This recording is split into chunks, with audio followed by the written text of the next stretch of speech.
I love sport. I was a sportsman years ago, to a high standard, but so I suppose I'm a frustrated sportsman. But I'm 70 now, and I have no intentions of doing any sport. The VAR Show, the one place for your weekly football update.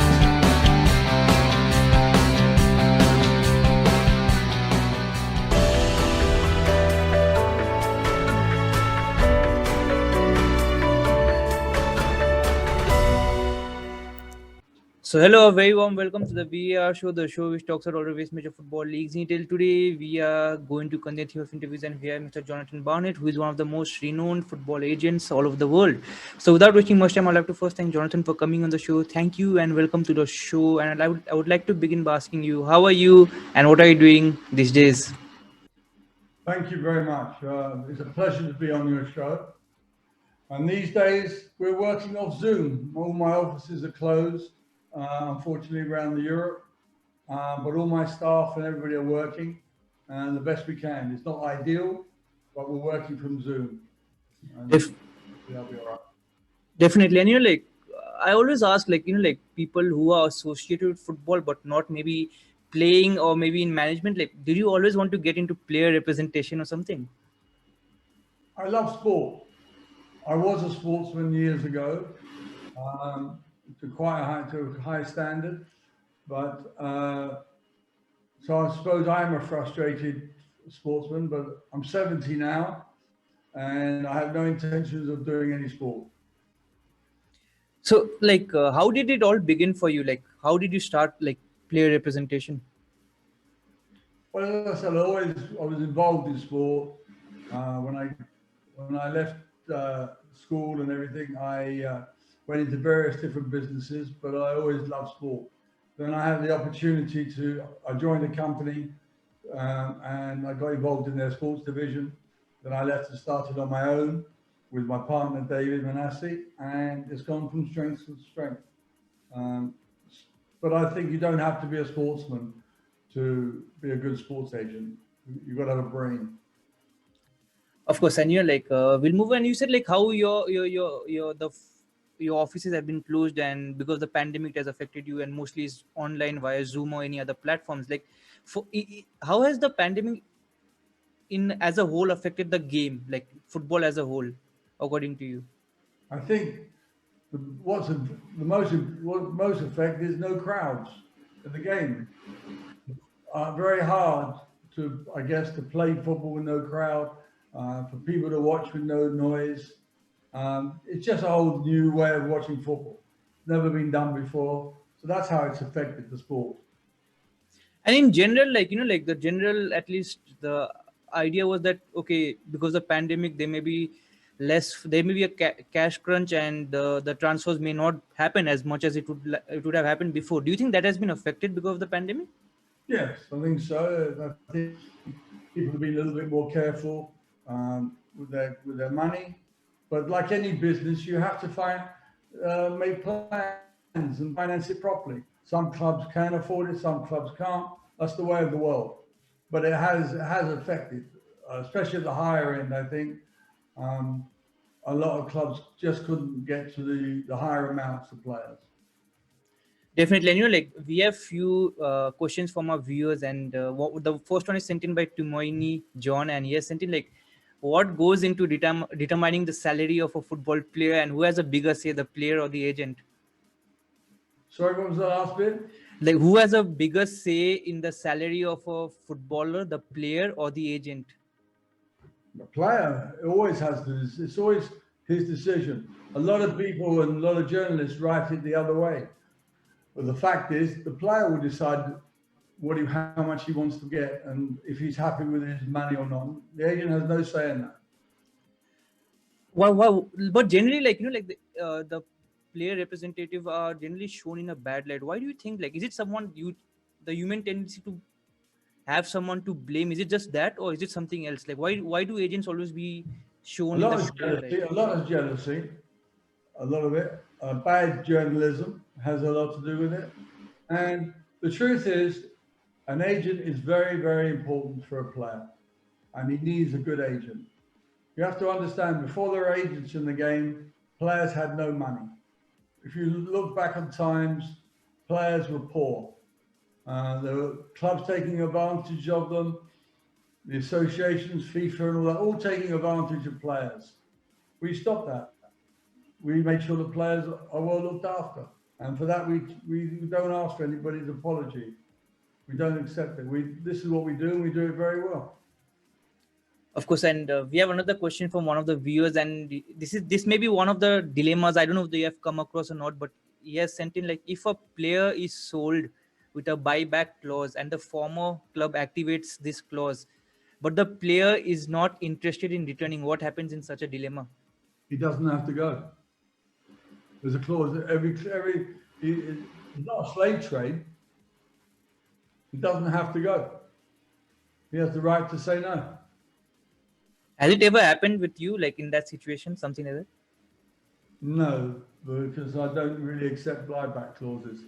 But no, it never happened to me. As a player, I asked the player first of all, would he be prepared to go back? Sometimes they say yes, and sometimes no. Definitely. And I'll move on. And you have also been involved in other sports other than football, and maybe in cricket, which started with Brian Lara, and you have also been involved in boxing. How different maybe player representation is in other sports compared to football? Some sports are a lot different because there's more involved. If you take athletics, track and field, where we're involved, it's a 24-hour involvement. So we're their managers, we're everything. If you're a football manager who looks after his football, we just look after his interests and everything else. So that's the difference. And this is the next question is my personal, and when I was doing research, I saw that the ICM partners had acquired Stellar Group in a multi-billion pound takeover. Why sell something that maybe probably you have worked so hard throughout your life to build? I think the opportunity was very interesting. ICM are one of the world's largest media companies in the world, but they had no sports division. So for us, it was an interesting way of obviously selling was for the financial future of myself and David, but more importantly, it gave us the opportunity and the financial power to help build a very large sports division, which I'm going to be running.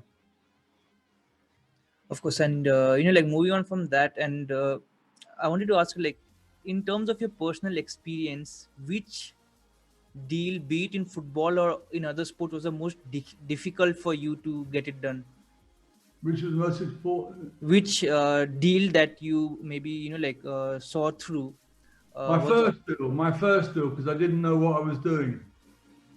And when you start, you have like some reference point. Okay, these people are the major players, and probably what they have done. Like probably I'm talking to you, and someone can see that and probably learn from that. But when you started, probably there was not much of a reference point. Then how did you go about? How did I go about being an agent? Yeah. Common sense and a brain. I think you need to understand people and understand that footballers were being exploited, and to take their side and know how to. It's not just, we don't just negotiate deals in the transfer window and then go to and hibernate and go to wake up for the next transfer window. It's a year-round job, and people don't realize that. So we have to look after them properly in many different ways. Today, social media is very important. Marketing is important. A lot of things, and their well-being is very important, to make sure that everything is in place for them. For me, that's very important. They've got to be very happy in life. Definitely. And again, another maybe a difficult question, like which club or chairman has been the most difficult for you, to deal with? And I can't tell you that because I want to work with him again. Okay, I think there's a clue in that maybe. Nice try, but I can't tell you that one. Okay, but you have also been very, very instrumental, like in negotiating some huge deals, maybe like Gareth Bale's the mega move to Madrid in the first thing. How long, like, because when we see, like you said, most of them just imagine that the agents come during the transfer window and they hibernate for the rest of the season. How long does it take for such a big deal to go through? How long had you been working for that thing to go through? Few months. But when I said I do other things, I do. It's not just transfers. We have a lot of staff to look after them personally, make sure their life is okay, that they want for nothing, pay their bills. Just keep doing. We speak to all our clients all the time and get things done for them. So it's a very, very active company. As I said, the press only want to write about the transfer window because that's what people want to know. They don't want to know how much toilet paper somebody's ordered. So that's the situation. Definitely. And moving on from that, there is this may be a very controversial topic, but like, what are your views on financial fair play? Because that is something that is being thrown around a lot, and since you have been involved in maybe a huge part of it, like with the transfers and everything, what are your views on it? I mean, it doesn't really affect me that much. The club himself. I'm actually against financial fair play because I think it stifles people coming in and putting money into the business. I think if you didn't have financial fair play, in COVID, there's a lot of smaller clubs that are now saying they've got no money and they're pleading. If there was no financial fair play, I think a lot more very wealthy people would come in and probably help those clubs and maybe take them over, run them. But with financial fair play, it's almost impossible to help these clubs. And like also there are talks of like the European Super League being floated around. Like, are you like for it or against? Because you'll have a lot of players in that, like who are representing, maybe who are part of your company. Sorry. In the yeah, sure. Like there are also the rumors of the European Super League or the European Premier League that is being floated around, and you would have, if that happens, you would have a lot of players whom you will be representing in that. What are your views on it? Like, are you for or against, or you don't have any view? Or I'd have to see it more. My own personal view has nothing to do with an agent. I'd rather see the Premiership and it's La Liga all separate. I don't think we need a European league. I can't see every week fans traveling around Europe, costing them too much money. We need crowds. From my point of view, the Premier League is the best league in the world, and it should stay like that. I think the people. Obviously, it's just my own opinion on that. I think it's a great league, great to watch. Why tinker with the best? and like moving on to something more personal, which is which is your best team in football that you like watching ever? Like from when you started till now, which was the best team that you ever watched? I'm an Arsenal fan. I always have been. I love watching my own team, but there are. So who is the best? Last year, Liverpool were fantastic. Years ago, Real Madrid were the best. It changes. I mean, there's never been. I can go back a long time and say the old Real Madrid were a great team. Manchester United, when George Best was playing, were wonderful teams. But I'm an old man, so I've got long memory. So we'll see. Definitely. And so it must be difficult being an Arsenal fan these days, like at least for the past 10, 15 years. Well, watching them last night wasn't. They lost 3-0. It wasn't fun. Of course, and like staying with the same topic, and I wanted to ask you, like, if you were given the option to maybe go back in time and probably watch one game again, which game would that be? I remember one game. I don't know, very young, and my uncle took me to watch Spurs versus Benfica in the Champions League then, and European Cup, and the semi-final second leg at Tottenham, and I thought that sticks in my mind more than any other game, but it's going back a long time. And of course, like, in the game, you have worked with some very big names and you have been in the company. Have you ever been starstruck ever in the presence of someone else? If I'm starstruck, I shouldn't be in the business because you can't think clearly. However, they are very starstruck when they meet me, the world's #1 agent. They're all starstruck. They all ask for my autograph. Yeah, probably even I'll ask one after maybe the interview. Or they all ask my autograph. No, I'm not starstruck. Of course, and you're like, My grandchildren, I'm starstruck on. of course, and moving on from that, if you had to because I get like whenever I do pieces with football agents, like one of the common questions is like many of them want to be involved in this and they do not know how to get ahead. What do you suggest them? Like, is there any course or something that they should do, or it is just like you said, like common sense? Yes, I think one of the things I'm very strong about, but nobody listens to me. I think there should be proper apprenticeships for people that want to become agents. They should be trained properly. Today it's a very professional job. You can't just walk off the street and say, I want to look after somebody's future without any proper training. So that to me is very important.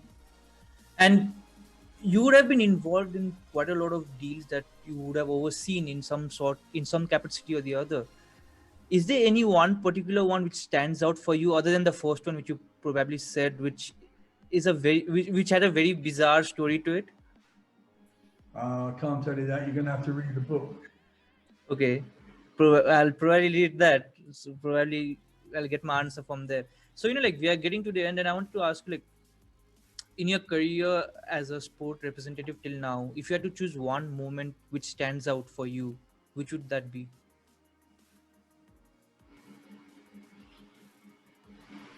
Signing the selling of my company to ICM.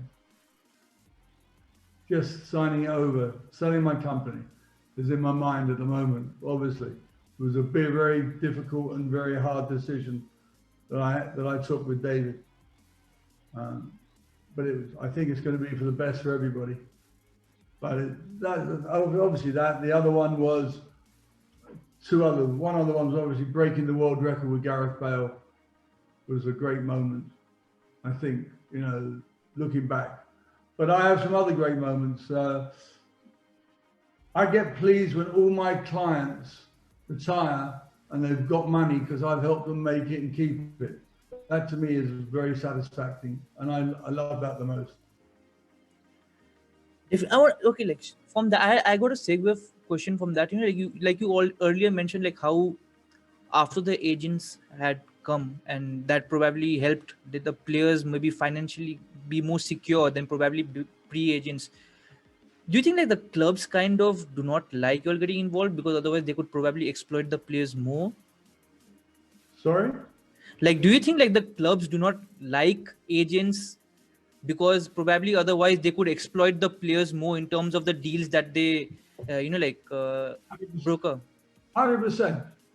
Of course.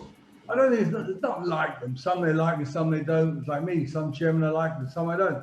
It's a simple part of business. If you can get something for $1 and somebody says no, hold on a minute, you've got to pay $2 for that, they're not going to like you. But that's the way of life. The person I represent has to like me. I don't care about anybody else. If I represent a player and he loves what I do, then I'm fine. And if anybody else, well, tough. And suppose like if you have a player whom you are representing and if you have had a bad blood with some club, is it difficult, like although you need to be professional, is it difficult to go back and maybe with another player go to the same club or deal with them? Luckily, I'm a likable person. I don't have bad blood with anybody. So definitely on that note, I'll end we'll wrap it up with one cliche question, and probably you would have got this. I don't know. Whom do you, if you had the chance to represent one of these two, whom would you represent? Ronaldo or Messi? Which two? Ronaldo or Messi? Oh, either one would do me fine. I have no problem. Okay, and on that note, Jonathan, thank you so much for talking to me, and I wish you all the best for your endeavors going forward, and hope we can talk again soon. Take care, stay safe. Bye. Lovely to meet you. God bless. Bye. Thank you so much. Player-wise, it would have to be Steven Gerrard, just because again, before he became a journalist, he was someone I just admired massively in terms of the absolute complete footballer. I think if you were trying to like make a footballer in a factory, it would be Steven Gerrard, someone who, I think JV Carragher summed it up best once when he said, Steven Gerrard's biggest strength is he doesn't have any weaknesses. The stadium. I don't see really need to do that, mainly such a big spending. But it's true that it would be a fantastic stadium. That's not bad, but you have to be careful, and mainly at this moment when we are going to face a very difficult time.